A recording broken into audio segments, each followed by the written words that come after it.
Today's Formula One racing car, the world's most highly engineered racing machine. If you got them going fast enough, you could actually drive them round on the ceiling. Built to test the limits of automotive design. Without the regulations, we could build a racing car that would race at speeds of 300 miles an hour. A chariot of fire for those who dream of victory. It would be very difficult to get a racing driver to drive a car that was extremely safe but really rather slow.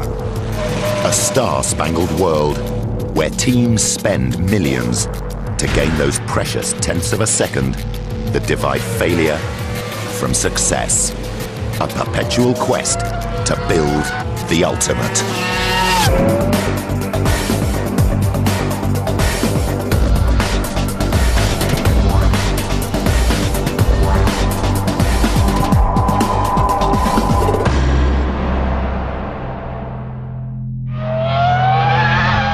If you're serious about motor racing, this is what you drive.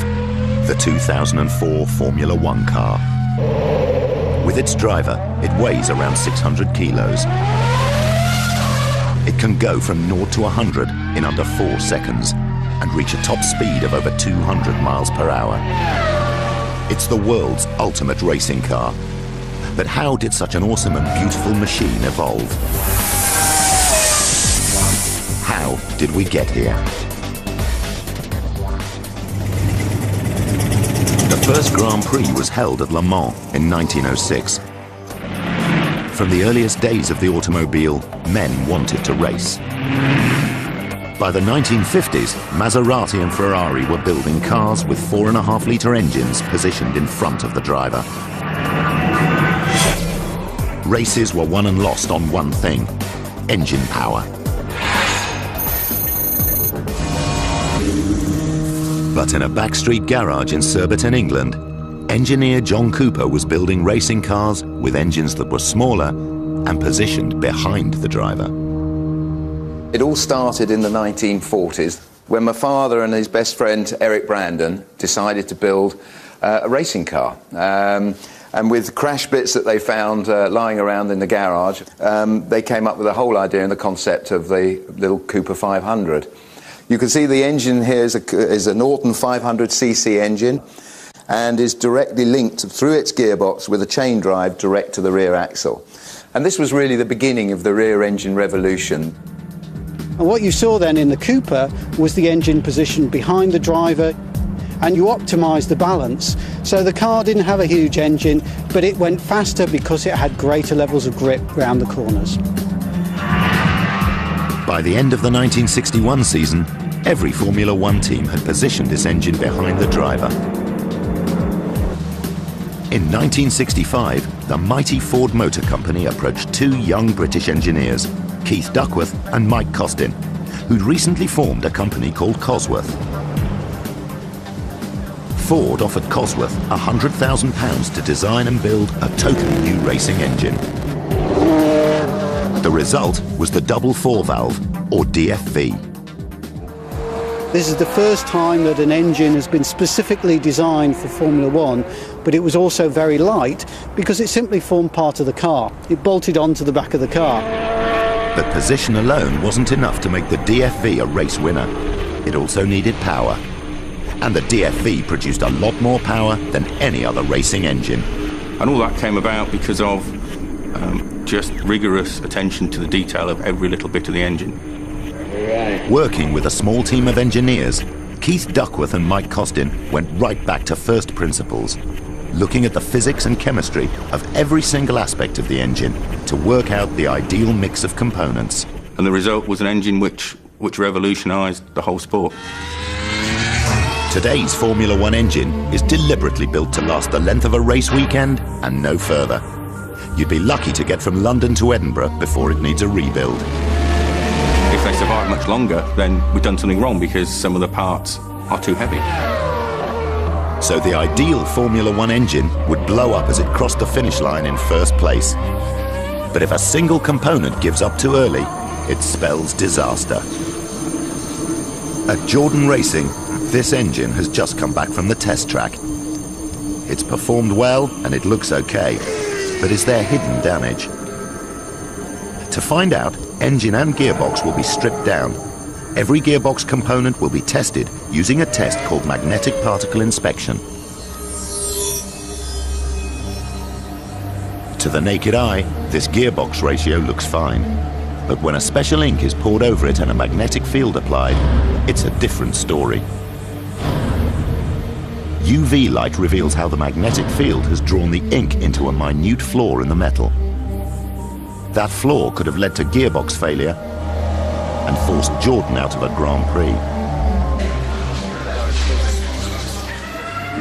A modern Formula One engine produces phenomenal performance. The 40-valve 3-litre V10 kicks out close to 900 horsepower and runs at a staggering 18,000 revolutions per minute. Ever greater engine power, a crucial component in the quest to build the ultimate racing machine.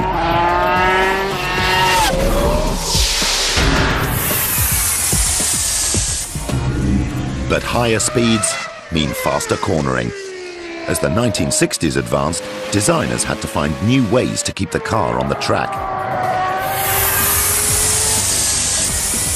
For inspiration, they started to look at how planes fly. These are probably the most significant cars I've designed in my career. John Barnard, a legend in Formula One design. If you analyse a Formula One car today, the engine is probably 50% of the performance of the car. If we leave the driver aside, because the driver does make a difference, I mean, you still need your Michael Schumacher if you're going to be world champion. But I think aerodynamics is probably 40% of the remaining 50%. By the mid-60s, improvements in tyre design were allowing cars to corner faster. To keep the car on the track, engineers had the idea to harness airflow over the car to produce what became known as downforce. Downforce is really a way of maximising tyre performance, using wings upside down. So with an aeroplane, you take off. If you turn the wing upside down, the quicker you go, it pushes the car onto the road. For a time in the late 60s, cars sprouted elevated wings. But they were flimsy structures. After serious accidents in 1969, they were banned. Deprived of their high wings, designers turned again to aerospace technology to improve the aerodynamics of their cars.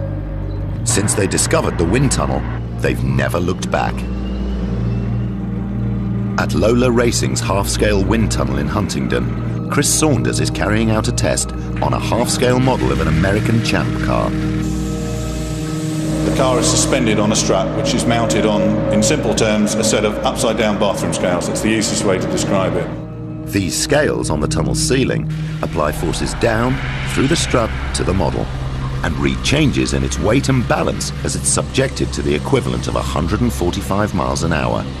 The data is passed to the tunnel's computer for analysis. It looks like the car will probably take a bit more front. Chris orders the angle of the small upper flap at the front of the car to be adjusted by just 2 degrees. He then orders the test to be run again. That's about what we would expect. There's been a movement to the front of the car. The central pressure has moved forward. Now 38 degrees for 2 degrees of extra front flap. The computer calculates that the small adjustment to the flap on the model will add more than 10 kilos of extra downforce to the front end of the real car. The wind tunnel data will make the front end of the car firmer and easier to steer into corners at high speed, which will give the driver greater confidence. But it was in an early, far more primitive tunnel that engineers made the most significant aerodynamic discovery in the history of the racing car. A discovery that changed the face of Formula One forever.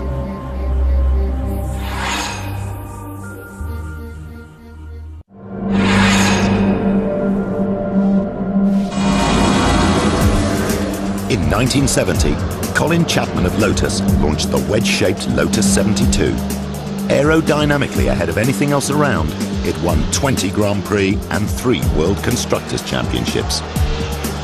Then, in 1976, using a wind tunnel, Lotus designer Peter Wright discovered underbody aerodynamics, a uniquely powerful way to generate downforce. He called the discovery ground effect. Ground effect is a simple theory. It works on the Venturi principle, which is that air flowing through a restriction has to speed up, and when it speeds up, the pressure drops. In 1978, Lotus won the World Championship with its ground effect car. The secret of its success was sculpted wings hidden beneath the car. A vital part was these sliding skirts, which actually ran along in contact with the track and moved up and down along with the bumps in the track, and effectively divided the high pressure area outside of the car from the low pressure area underneath. And that created a terrific amount of downforce. With the competition struggling to work out the dark secret of the 79's success, Lotus went on to win race after race. But Formula One's governing body was growing fearful that ground effect cars were simply too fast and too dangerous. The cornering effect that could have been generated by ground effect was enormous. It's no joke to say that drivers would have been needing G-suits. In 1982, ground effect cars were banned from Formula One. But a new generation of aerodynamicists has found other ways to generate downforce.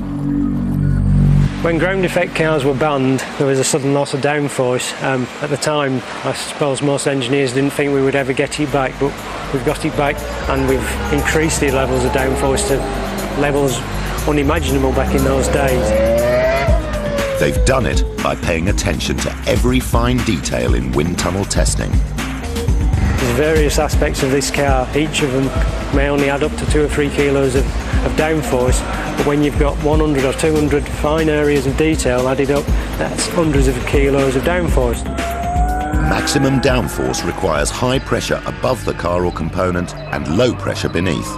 Red indicates high air pressure and blue low pressure, in this simulation by Advantage CFD. The CFD stands for Computational Fluid Dynamics, and it's basically simulating a car and simulating air flowing over that car on a simulated test track or even in a simulated wind tunnel. These equations to show fluid flow were written in Victorian times. They were too long and complicated to use until computers came along. The computer solves millions of equations to give us some kind of visualization results. We can look at the configuration of the car, so we can see if the rear wing and the front wing are set up correctly to give the maximum downforce. To complement wind tunnel research, every Formula One team uses CFD simulation. Where the heading is to be able to have 2 cars in that simulation and possibly one overtaking the other. This will help drivers anticipate when to come out of the slipstream to overtake. Advances in aerodynamic design have made cars faster.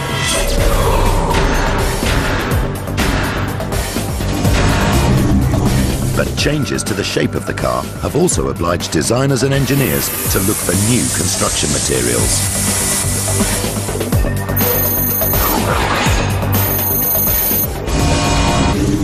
By 1980, cars had become far more aerodynamically efficient.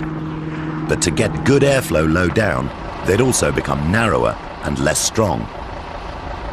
So I started thinking, how do I get this strength back? I want it small, I want it narrow down there, but I don't want to give up strength. So then I started thinking, okay, maybe we have to change materials. Up to now, cars had been made of steel and aluminium. Visiting a British aerospace factory, Barnard saw engine panels being made of carbon fibre. It was enough to give me the idea that here was a material that had all the right answers. It was very light. You could make it very strong or very stiff, whatever you wanted, just by how you put together the carbon fibres. Returning to his office at McLaren, Barnard had a brilliant idea. He would build the very first racing car monocoque made entirely of carbon fibre composite. And so I sat down and started working on the carbon fibre monocoque, which became the McLaren MP41. Barnard set a pattern that is now universal in Formula One, and the use of carbon fibre hasn't stopped at the monocoque.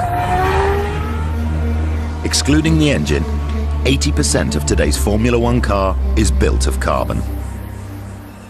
With carbon, you can vary the characteristics, which means that you can make very lightweight, very thin bodywork, or you can make enormously strong components like gearbox cases and suspension, so the adaptability is its key. There's another reason carbon fibre has taken over from steel and aluminium in the building of a Formula One car. This wishbone, which is part of the suspension system holding the wheel on, is from about 93, 94, handmade in steel, hand welded. If we put that on the scale, we can see that we've got a shade over 1.3 kilos. If we now pick up a carbon fibre wishbone, like this would be circa about 2000, 2001, we can see that the fittings now are in titanium. The main part of the wishbone is in carbon, and if we put that on the scale, we've got a shade under 0.6 kilos. So that's about 40% of the weight of the original steel component. With around 3,000 components on a Formula One car, excluding the engine, the weight-saving benefits of carbon are huge. But when John Barnard launched the first ever car with a carbon fibre monocoque in 1981, people had doubts about how the new Wonder material would stand up in a high-speed crash. There were a lot of comments about, wait till it hits something, you'll just see a cloud of black dust. In fact, what happened in the first year of running the carbon fibre monocoque, John Watson, through a driver error, it must be said, went off the road in Monza, travelling at high speed, probably 170, 180 miles an hour, and completely lost it. Came back on the road, went across the track, and smashed into the Armco on the other side of the road. Now, the effect was that it actually ripped the engine off the back of the monocoque. And it was very dramatic because the oil tank cracked and some oil went on the exhaust and there was a flash fire and so on. And everybody went, oh my God, that's it. When all the dust settled, Watson just unbuckled his belts and stepped out of this carbon monocoque, which was completely intact and in fact had worked brilliantly as a safety cell. But John Barnard admits that driver safety was not uppermost in his mind when he built a car out of carbon. Driver safety, in terms of the design of the car, probably came somewhere down the list. As a designer, you're not going to be the only one to have a fantastically safe car and be the slowest one on the grid. Performance was number one. But striving for performance can sometimes lead to disaster. And in recent years, regulations have obliged designers to move safety steadily up the list. When you see a racing car crash, quite often you see what seem to be fairly large lumps come off the car. Now, the anomaly is that from a driver's point of view, most times that's a good thing. If when he hits, he rips his wheels off, A, he's taking energy out of the impact, and B, he's removing what could be a dangerous item in terms of damage to him. Ridding the car of dangerous items is a design priority. It's meant thinking outside the envelope to find new ways of constructing components. These pieces illustrate the process used in making a Formula One nose cone. We start here with this piece made from solid aluminium, pocketed out to remove some weight, still very heavy. From that we make a carbon mould, because this is what we want on the outside of the nose cone. We then make the outer skin, which is very thin, can deflect this quite easily. Inside that outer skin we fit lightweight aluminium honeycomb core, and eventually we end up with this. So if we look inside this nose cone, we can see, all we see is carbon skin, but in fact between there and there is a honeycomb core like that. But fundamentally that has to take the crash test. When John Barnard built the first carbon fibre monocoque in the 1980s, he chose the new Wonder material because it was light and strong. But over the years, it's also shown itself to be remarkably safe because it crumples. And as it crumples, it absorbs energy. The objective in all these crash tests is to absorb energy, to break up all the little pieces of carbon. The nearer you can get to making your component into a pile of black dust, the more energy you've absorbed. That's the theory. But how does it work in practice? This is the JF14, the latest state-of-the-art Jordan car. But like every new Formula One car, it will have to pass a series of crash tests before it's allowed to race. So, how will it do? On the test rig, first the nose cone, then the side impact bars, and finally the rear crash structure are all impacted to simulate the huge forces the car would be subjected to in a high-speed crash. Its carbon fibre components have done their job. Jordan's new car has successfully passed its impact tests and is ready to compete in the new Grand Prix season. The use of carbon fibre composite has played a revolutionary role in making the racing car significantly safer. But has it brought the world's most highly engineered racing machine closer to the ultimate? People have often asked me what I think the ultimate racing car is. It's almost impossible because everything that races today is raced to some sort of regulation. There's very few limits to how fast we could drive without regulations. We could probably double or treble the downforce within a matter of months. We could take a lot of weight out of the car, change the wheelbase, reducing lap times by tens of seconds without too much difficulty very quickly. A Formula One world without regulation would certainly be an exciting place. But would it be worth the price? Touch wood, I'm very lucky and can say that I've never had a driver killed in one of my cars.